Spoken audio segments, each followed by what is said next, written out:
sholat berjamaah. Jadi sholat jamaah itu memiliki keutamaan yang berbeda dibanding sholat sendiri. Apalagi zaman sekarang masjid itu fasilitas luar biasa, karpetnya empuk, ya, AC-nya tidak tanggung-tanggung, ya, dibuat nyaman agar sholat berjamaah itu begitu dinikmati oleh jamaah. Berbeda zaman dulu, ya, jangan bayangkan Masjid Nabawi zaman dulu ada karpet, bahkan kalau musim hujan ketika sujud, ya, kepalanya ada pasirnya, ya. Sumuk kalau musim panas, ya. Masjid Nabawi saja kalau musim panas itu luar biasa. Maka seharusnya orang ketika fasilitas masjid sudah nyaman, ya, ada kopinya barang, di depan ada tehnya, bisa sambil menunggu waktu sholat bikin teh, Masya Allah, harusnya setiap orang bersemangat ketika sudah difasilitasi masjid dengan penuh nyaman, maka hendaklah menyeru panggilan untuk sholat berjamaah. Jadi sholat berjamaah itu pahalanya lebih utama dari 27 derajat, ya, dengan sholat sendirian. Sholatul jama'ati afdalu min sholatil fardhi bisab'in wa isrina darajat. Jadi sholat berjamaah lebih utama 27 derajat daripada sholat sendirian. Dan alhamdulillah kita melihat jamaah Darussalam, ya, memiliki semangatan yang luar biasa, ya. Jadi sesuai dengan apa namanya ingin takmirnya, menjadikan fasilitas itu lengkap agar jamaahnya betah. Dan alhamdulillah, dan ini menjadikan orang yang berinfak, bersedekah untuk menambah fasilitas itu pahalanya cair. Jadi ketika ada orang berinfak dan di situ misalnya nyumbang AC, nyumbang karpet, semua fasilitas dan jamaahnya banyak, artinya pahalanya cair ke yang berinfak. Jadi karena bermanfaat sedekahnya, ya. Salat berjamaah bi afdal min salatil fardhi bi 27 darajat. Salat berjamaah lebih utama 27 derajat daripada salat sendirian. Orang beriman tentu akan tertarik dengan keutamaan salat berjamaah. Maka seorang yang salat berjamaah, langkah kakinya pun, usaha perjalanannya, maka akan diganjar oleh Allah Subhanahu wa ta'ala. Man tatahhara fi baitihi thumma masya ila baitin min buyutillah liyaqdiya faridatan min faraidillah kanat khutwatahu ihdahuma tahuttu khati'atan wal ukhra tarfa'u darajat. Barang siapa yang bersuci di rumahnya, jadi artinya ada keutamaan wudu dari rumah, ya, dari rumah sudah berwudu, kemudian berjalan kaki ke salah satu rumah dari rumah-rumah Allah untuk melaksanakan salat fardu dari fardu-fardu yang Allah wajibkan, maka setiap langkah kakinya yang satu menghapus kesalahan dan yang lainnya mengangkat derajat, ya. Jadi artinya apa? Perjalanan seorang ini karena keutamaan sholat jamaahnya, karena kedudukan sholat berjamaah di masjid, seorang yang berjalan kaki menuju masjid, langkah kakinya dihitung oleh Allah Subhanahu wa ta'ala. Bayangan, rumahnya paling ujung sana, ya, niat dari ujung sana, Masya Allah. Apalagi hari Jumat beda lagi keutamaannya, ya, diniati jalan kaki. Jadi langkah kakinya yang satu menghapus kesalahan dan yang lain mengangkat derajat. Tapi ada yang pernah nanya, bagaimana kalau ini kendaraan, wallahu alam, ada yang mengatakan perputaran rodanya, saya tidak bisa menjawabnya itu, ya. Tapi ini jika dilakukan berjalan kaki, tapi yang jelas ada keutamaan. Kemudian juga diabsen oleh malaikat, ya. Jadi betapa tingginya kedudukan sholat berjamaah. Makanya kita yang ingin meraih pahala yang banyak, ingin menambah fasilitas kenikmatan surga, tidak akan meninggalkan keutamaan sholat berjamaah. Dulu di awal pernah disinggung bahwa orang yang mati syahid saja ketika berperang, ketika melihat kenikmatan surga, pengen kembali dunia dan mati syahid 10 kali karena ingin melihat tambahan surga. Nah, kita di dunia masih punya kesempatan banyak. Kita cari amal-amal yang sepertinya ringan tapi besar pahalanya. Amal-amalan yang di situ mendapat keutamaan yang tinggi. Lihat, perjalanan ke masjid langkah kakinya dihitung jamaah sekalian. Ya. Dan orang yang berjamaah dalam sholat maka sebagai pembuktian bahwa dirinya adalah muslim sejati. Man sarrahu ayyulqallaha adan khudan musliman fal yuhafid ala haula'is salawati haitsu yunada bihinna. Barang siapa yang ingin bertemu dengan Allah besok pada hari kiamat. Jadi nanti kita salah satu kenikmatan yang paling kita tunggu-tunggu, kita cari-cari, kita inginkan adalah bertemu dengan Allah Subhanahu wa ta'ala tanpa penghalang. Ya, sementara ini yang sudah bertemu dengan Allah adalah pertama Nabi Musa, tetapi hanya sampai berbicara saja, tidak bertemu langsung. Yang kedua Nabi Muhammad, ya, itu pun dibatasi hijab putih ketika memerintahkan tentang kewajiban sholat.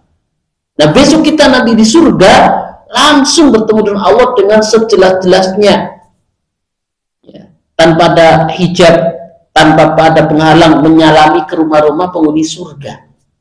Ya, apa jemaah sekalian rahmati Allah SWT, man saru ayyulqa, barang siapa ingin bertemu dengan Allah besok pada hari kiamat sebagai seorang muslim sejati, maka hendaklah dia menjaga sholat waktu di mana dia diseru, yaitu masjid. Dan ini lagi tentang keutamanya orang azan, karena menjadi bagian dari pembuka pintu kebaikan. Dengan azannya yang diseru banyak orang yang hadir di masjid. Kemarin sudah disinggung tentang keutamaan azan. Jadi kita semua hendaknya ketika tidak ada alasan, tidak ada kegiatannya, tidak ada suatu menyibukkan, berusaha untuk sholat berjamaah di masjid. Allah Subhanahu wa ta'ala berfirman, yauma yukshafu an syakin wa yud'auna ila sujudi fala yastati'un khashi'atan absaruhum tarhaqum dhillatun wa qad kanu yud'auna ila sujudi wa hum salimun. Jadi di sini menjelaskan tentang pada suatu hari, ya, pada hari betis disingkapkan dan mereka disuruh untuk bersujud, maka mereka tidak dapat bersujud. Pandan mereka tunduk ke bawah dan mereka diliputi kehinaan. Dan sesungguhnya mereka dahulu ketika di dunia disuruh untuk bersujud, mereka dalam keadaan sejahtera. Artinya ada orang yang nyaman, ya, sedang enak-enakan, ada suara azan, tidak juga sholat. Kata ulama, ayat ini menjelaskan tentang orang-orang yang meninggalkan sholat. Salah satunya sholat berjamaah. Jamaah sekalian rahmati Allah Subhanahu wa ta'ala, hukum sholat berjamaah adalah sunnah muakkadah menurut madhab Hanafi, mayoritas Maliki, dan juga didukil oleh Imam Ahmad. Dari Abu Hurairah radhiyallahu anhu berkata dalam sabdanya Rasulullah SAW, walladzi nafsi biyadihi laqad hamamtu an amura bihatabin fayuhtabu thumma amura bis salati fayu'adzan laha thumma amura rajulan fayumman nas thumma ukhalifa ila rijalin fa uharriqa alaihim buyutahum walladzi nafsi biyadihi law ya'lamu ahadum annahu yajidu arqan saminan aw mirmataini hasanataini la syahidal isya. Demi Allah yang jiwaku di genggamannya, sesungguhnya aku ingin memerintahkan seorang untuk mengumpul kayu bakar. Kata Rasulullah, saking pentingnya sholat berjamaah, ya. Kemudian aku perintahkan sholat dan dikumandangkan adzan. Lalu aku perintahkan seorang untuk mengimami manusia. Kemudian Rasulullah akan menghadiri rumah-rumah, ya, didatangi satu-satu, dan aku bakar rumah-rumah mereka karena tidak mau sholat berjamaah. Dan demi Allah yang jiwaku di genggamannya di tangannya, seandainya salah seorang di antara mereka mengetahui bahwa ia akan mendapatkan daging gemuk dan 2 tulang paha yang baik, niscaya dia akan hadir berjamaah sholat isya. Masya Allah, sahabat sekalian. Jadi Rasulullah SAW menekankan, jadi beliau mengatakan bahwa ketika diseru adzan kemudian sholat, ketika ada rumah-rumah yang di dalamnya ada orang tidak mau sholat berjamaah, Rasulullah sampai mengatakan akan aku bakar satu persatu rumahnya, menunjukkan tentang pentingnya sholat berjamaah. Hanya sunnah muakkadah ini betul-betul ditekankan, jangan dianggap sepele. Sampai-sampai Rasul mengatakan seandainya di masjid itu ada paha kambing satu orang, ketika pulang sholat berjamaah dihadiahi 1 paha kambing, tentu kalian akan hadir untuk sholat berjamaah. Ini aslinya celaan bagi orang-orang yang meremehkan tidak sholat berjamaah. Sampai-sampai saking pentingnya, seandainya kalian tahu keutamaan sholat berada di saf terdepan, ya tentu banyak orang yang rela diundi agar mendapatkan barisan terdepan. Ya. Jamaah sekalian dirahmati Allah Subhanahu wa taala, Rasulullah dari Abu Hurairah radhiyallahu anhu berkata, "Atan Nabi sallallahu alaihi wasallam rajulun a'ma." Jadi ada orang buta datang kepada Rasulullah. Laisa liqa'itun yaquduni ilal masjid, tidak ada yang nuntun. Ya.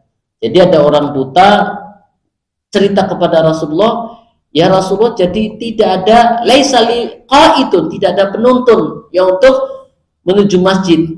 Ya. Maka bertanya kepada Rasulullah SAW untuk meminta keringanan sholat di rumahnya. Jadi orang buta jemaah sekalian minta rukhsah keringanan agar sholat di rumahnya karena tidak ada yang nganter. Ya. Maka Rasulullah SAW mengatakan, "Apakah kamu mendengar adzan?" "Iya Rasulullah." Maka kata Rasulullah, "Berangkatlah." Ya. Akhirnya apa? Orang buta tersebut membuat tali. Jadi dari rumahnya menuju masjid ikat sampai masjid. Jadi untuk pegangan, Masya Allah. Ya, jadi di sini dari ujung ya diikat rumah ke rumah di pagar tiang listrik ya sekarang agar sampai ke musola. Artinya betapa pentingnya sholat berjamaah, sampai orang buta pun diminta untuk hadir selama dia mendengar azan.